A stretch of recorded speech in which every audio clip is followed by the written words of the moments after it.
খুলনার খর্নিয়া গ্রামের চাষি জহুরুল ইসলাম 40 বছরের ওপর কৃষিকাজ করছেন। জলবায়ু পরিবর্তন ও এই অঞ্চলের তাপমাত্রা বাড়তে থাকায় 10 বছর আগে থেকেই তিনি অন্য ফসলের তুলনায় তাপসহিষ্ণু ভুট্টা চাষ শুরু করেন। প্রথম দিকে ভালো ফলন পেয়েছেন, কিন্তু বর্তমানে তাপদাহ তীব্র হওয়ায় এখন ভুট্টা চাষেও লোকসান গুনতে হচ্ছে তাকে। ভুট্টাতে আগে যখন লাগাইছি 2 থেকে 3টে সেচ দিলেই যথেষ্ট ছিল, আর এবার 8 থেকে 10টা সেচ দেওয়া হয়েছে, কিন্তু তারপরেও সে আশানুরূপ ফল পায়নি। তাপদহের তীব্রতার প্রভাব এখন স্পষ্ট দক্ষিণাঞ্চলের কৃষিতে। বেড়েছে চাষাবাদের খরচ, চিরচেনা পরিবেশ ক্রমাগত অচেনা রূপে, দিশেহারা কৃষকরা। এক বইতে 2 ফিরে বীজ দিছি, ওই 2 সেচ দেওয়া হয়েছে, তারপরে বীজ কিন্তু সম্পূর্ণ ওঠেনি। তো উপরের তাপমাত্রা বেশি, পোকার মাত্রা বৃদ্ধি পাচ্ছে। যখনই তাপমাত্রা বা টেম্পারেচার বেশি, তখন তো আপনার কীটনাশকের কীট ধ্বংস করতে পারতেছে না। পাশাপাশি বৃষ্টির পরিমাণ কমে যাওয়ায় বিপাকে পড়েছেন এই অঞ্চলের মৎস্য চাষিরাও।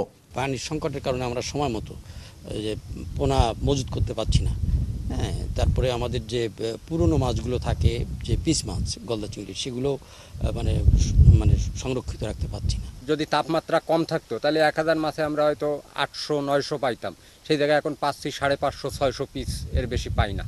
কৃষি ও মৎস্য কর্মকর্তারা বলছেন, তীব্র তাপে মাটির উর্বরতা শক্তি কমছে। ফসল ও মাছ চাষিদের বিভিন্ন পরামর্শ দিচ্ছেন তারা। হাই ইল্ডিং ভ্যারাইটি আমাদের প্রয়োজন আছে, সেই সাথে সাথে আমাদের যে হিট টলারেন্ট ভ্যারাইটিগুলো, এই হিট টলারেন্ট ভ্যারাইটিগুলো কিন্তু আমাদের মাঠ পর্যায়ে আরও বিস্তৃত হলে আমাদের কৃষক আরও বেশি উপকৃত হবে। যে ঘেরে মাছ চাষ হচ্ছে ওই ঘেরের শেডের ব্যবস্থা করা, আর গভীরতা বৃদ্ধি করা এবং পানি সেচের ব্যবস্থা করা বাইরে থেকে, এই 3টা করলে অন্তত মাছগুলো টেকে থাকবে আর কি। এই গবেষকরা বলছেন, জলবায়ু পরিবর্তনের ফলে কৃষি ও মৎস্য খাতের প্রভাব এখন দৃশ্যমান।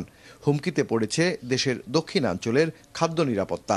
মণ্ডলীয় গোলযোগের কারণে বায়ুমণ্ডল কিন্তু তার সেই সিকোয়েন্সার মেনটেন করতে পারছে না, বিধায় কৃষকদেরও সেই সিকোয়েন্স ঠিক থাকছে না। ঠিক না থাকার কারণে আমরা মানুষ যারা আমাদের লাইভলিহুড লিড করার জন্য যখন যে ফসল, যখন যে খাদ্য, যখন যেটা দরকার, তখন কিন্তু আমরা সেটা সেভাবে পাচ্ছি না।